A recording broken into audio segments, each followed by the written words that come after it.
uma história que foi publicada em 1937 e sofreu censura na época. Vários exemplares foram queimados em praça pública e o pior, um ato institucionalizado, era oficial, era uma solenidade do governo para queimar aqueles livros. Já sabe de qual livro que eu tô falando? Vem comigo que eu te conto. Roda a vinheta.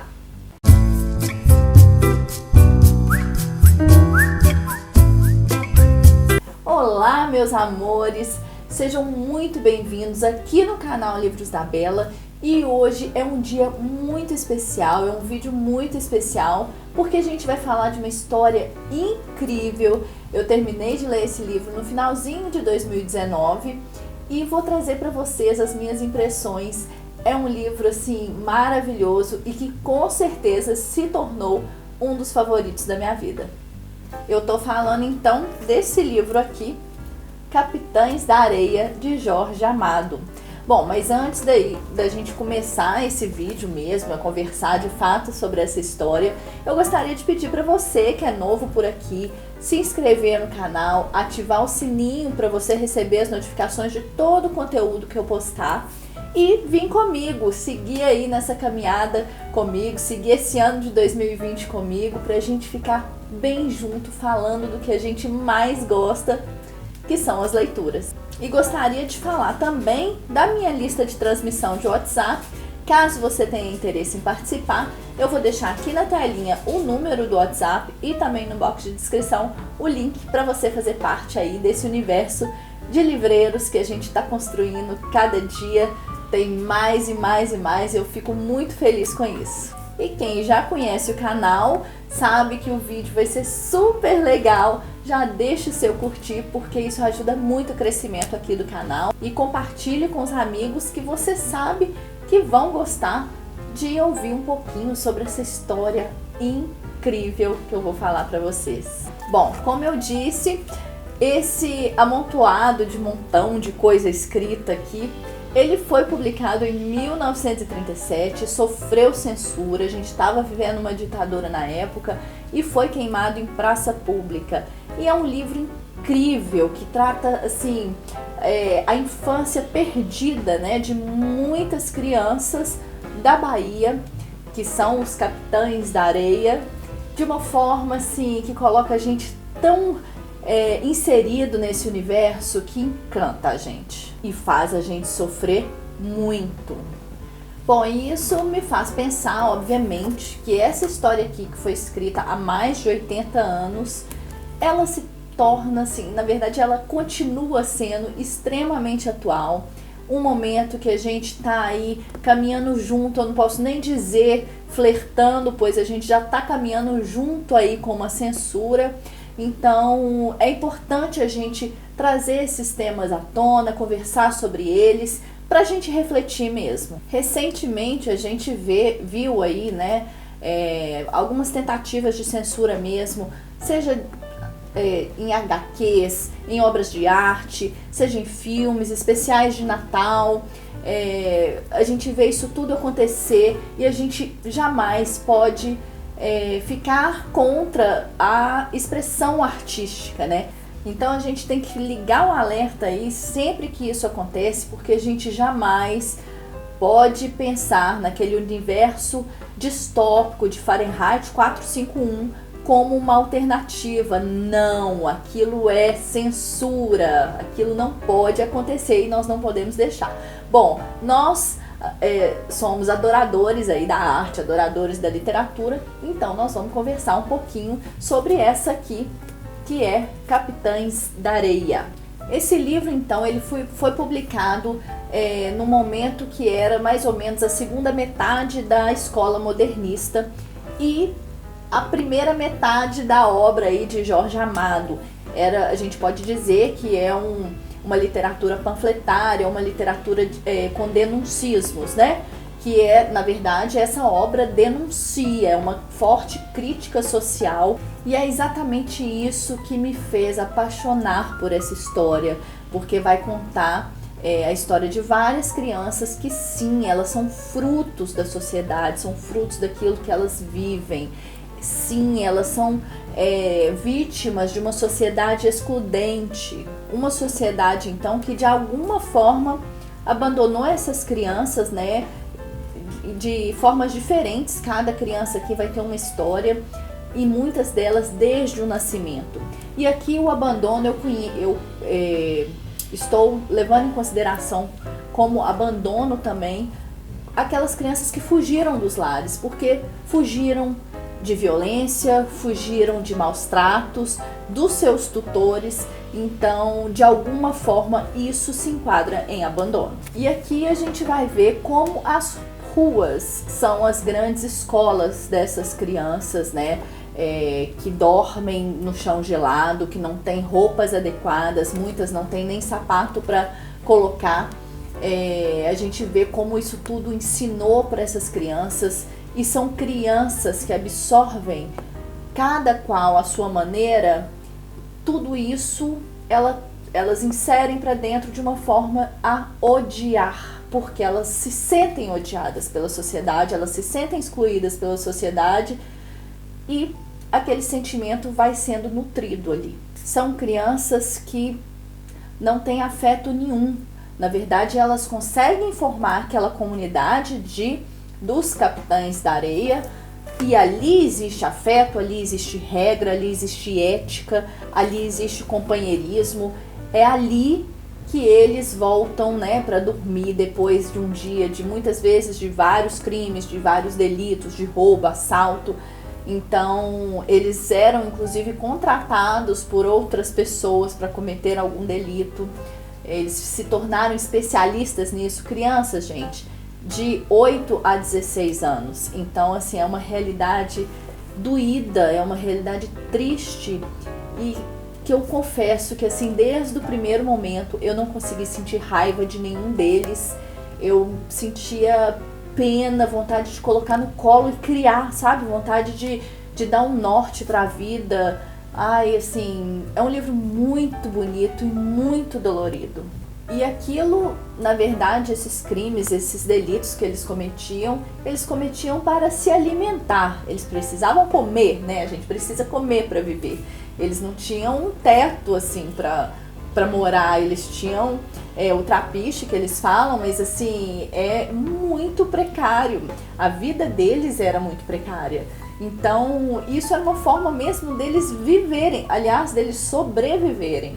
E não tem como você não se sensibilizar com a história de cada um desses personagens e, na verdade, com os motivos de cada um, né, de cometer aqueles delitos. A gente vai sendo envolvido pela história e realmente não tem como a gente não se sensibilizar, não tem como a gente não sentir tristeza, não sentir raiva desse sistema, como a gente vive de uma forma tão excludente, como eles se enxergavam mesmo. Eles enxergavam as pessoas tendo muito, né? E eles não tendo um sapato para colocar no pé, eles não tendo o que vestir, eles não tendo o que comer no dia seguinte. Então, assim, pensa isso numa criança que ainda está em formação, a personalidade, a sua formação mesmo enquanto pessoa tá naquele momento ali de formação mesmo. Pensa isso para essas crianças. Então, assim eles se tornaram os Capitães da Areia, eram temidos inclusive. O começo do livro já tenta colocar o leitor meio que com raiva dos Capitães da Areia, de uma forma, a imprensa que trata os Capitães da Areia como verdadeiros bandidos a serem punidos e caçados o tempo inteiro. Então a sociedade aqui e o governo aqui não enxergam aquilo como um problema social. Eles não enxergam que o problema da criminalidade está justamente em combater ali a base disso tudo, né? Em não fazer com que crianças precisem chegar a esse ponto de ir para as ruas para se tornarem aí o que as ruas ensinam. E é legal de destacar aqui a lealdade que existe entre essas crianças ali do Capitães da Areia. E o Capitães da Areia, na minha concepção, na verdade, você vê, são vários personagens, né? Tem o Pedro Bala, tem o Sem Perna, tem o Boa Vida, o Gato. Então são vários personagens ali, só que o Capitães de Areia, na verdade, para mim, é o grande personagem dessa história, né? E eles vão crescendo, então, naquelas condições ali, né? Na verdade, é melhor falar em falta de condições completa ali de sobrevivência. E aí eles vão se transformando, cada um à sua maneira, cada um construindo um sentimento ali que é nutrido dentro de si. E é triste de ver como eles se sentem mesmo odiados pela sociedade. Algumas crianças conseguem lidar com isso e outras não. Outras vão nutrindo ali aquele ódio mesmo que eles acreditam que a sociedade tenha deles, ele vai nutrindo ali aquele ódio também. Outras conseguem lidar mais facilmente com essa situação.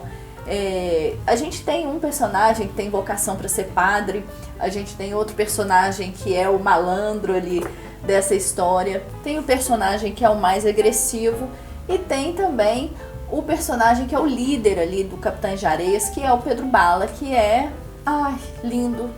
Eu adorei esse personagem, super curti, e ele é o líder ali do Capitães de Areia. A gente vai encontrar também do meio pro final, vai entrar uma personagem feminina muito importante para a história, que também é uma queridinha do meu coração, adora, que vai trazer muita transformação ali para as crianças, para os personagens, vai trazer crescimento, amadurecimento. E tem também o padre, que de alguma forma o Jorge Amado encontrou uma forma de criticar a igreja de uma maneira geral, a igreja institucionalizada, a religião como uma instituição aí, porque a igreja quer combater aquelas crianças, quando na verdade deveria acolher. E o padre, ele vai contra a igreja, ele tenta ali acolher de todas as formas que ele consegue, mas ele não consegue, na verdade, assim, ele tenta de todas as formas, mas a sociedade vai contra, a igreja pune, então assim, é muito difícil para ele ajudar aquelas crianças. E uma coisa nessa história que me chamou a atenção, que eu achei super interessante, é que os nomes eles são dados de acordo com a personalidade ou alguma característica de cada um. E me lembrou Saramago em Um Ensaio sobre a Cegueira.